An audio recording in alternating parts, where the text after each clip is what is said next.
condyle. What's that again? The round stuff coming off the occipital condyle. And that's a weird thing also. This is the condyle of the mandible. The condyle goes into a fossa. So the mandibular fossa is actually in the skull itself.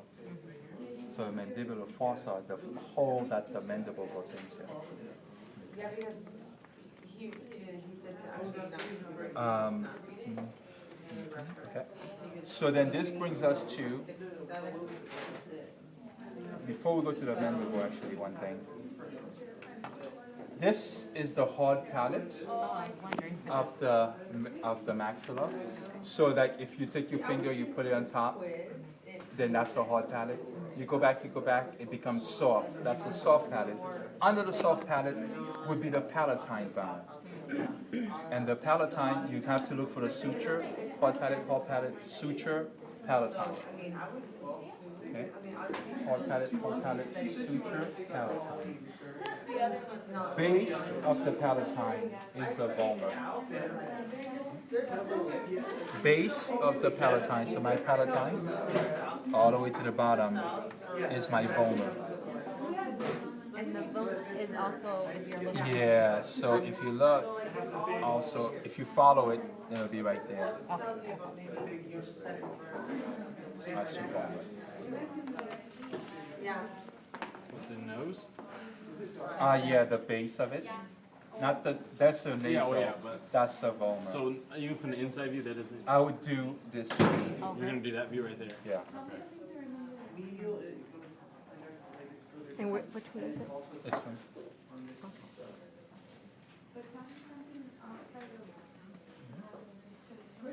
Question? Okay, let's see. Make sure I didn't skip anything. Yeah. Yeah, lacrimal is where the hole is. Oh. In the bottom. Okay. Middle inferior nasal. Concha, okay. So if you look inside the wall, okay, there's these bumps. The bottom one is the inferior. Top one would be the superior. Middle one would be the middle.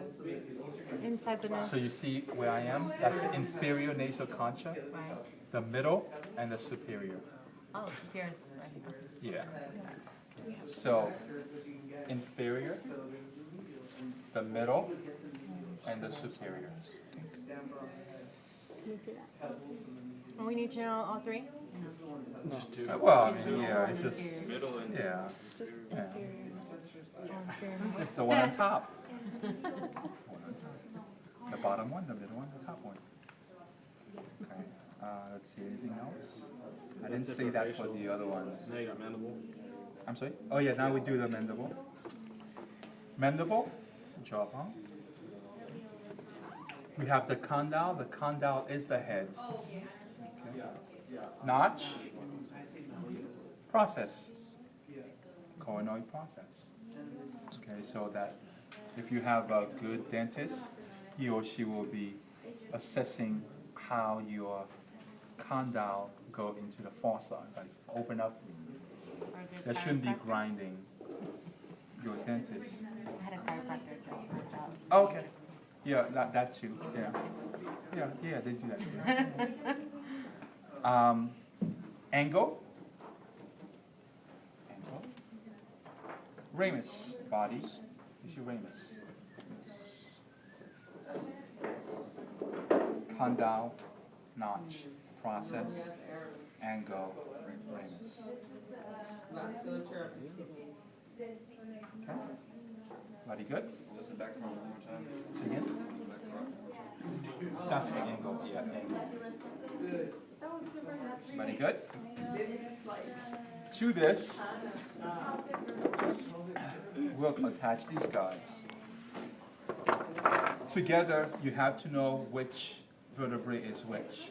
But separately, you need to be able to recognize a cervical compared to a thoracic compared to a lumbar. Okay? So very quickly, if you take a look, you see the body of the lumbar is very big. The body of a cervical will be very small. And in between would be the thoracic.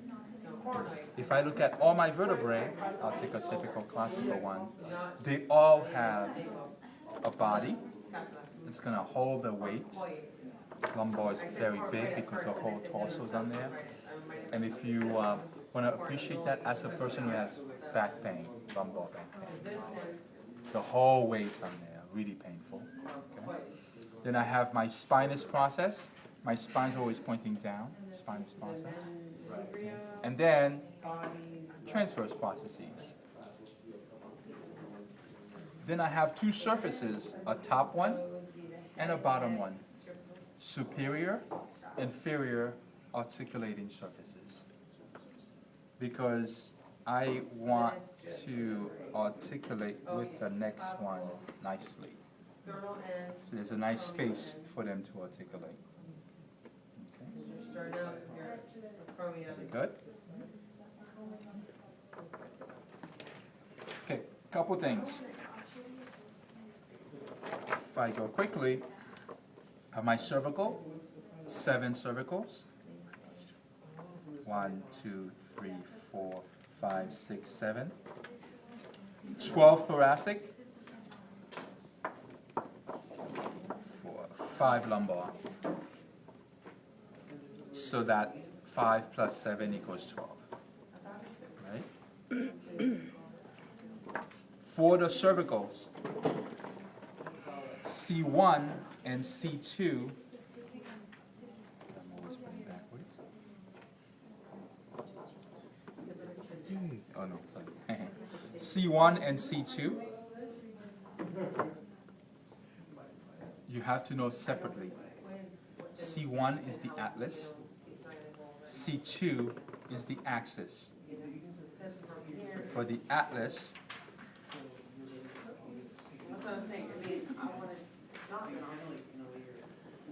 those superior articular surfaces have been modified for the condyle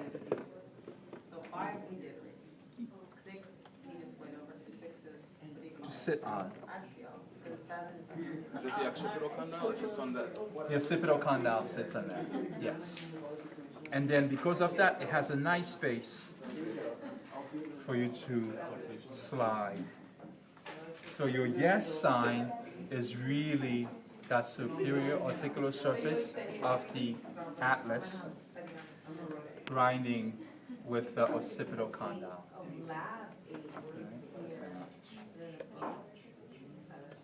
Okay?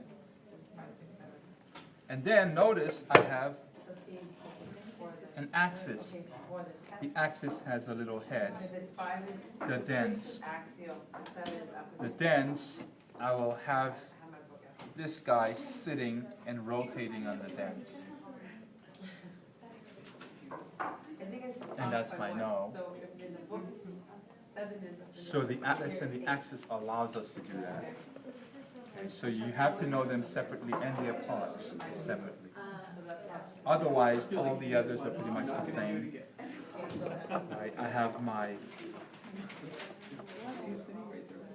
spine, transverse, superior, inferior, body, spines, transverse, superior, inferior. All the same. Questions? Did you say that the C1, the superior articulating surface, is specialized?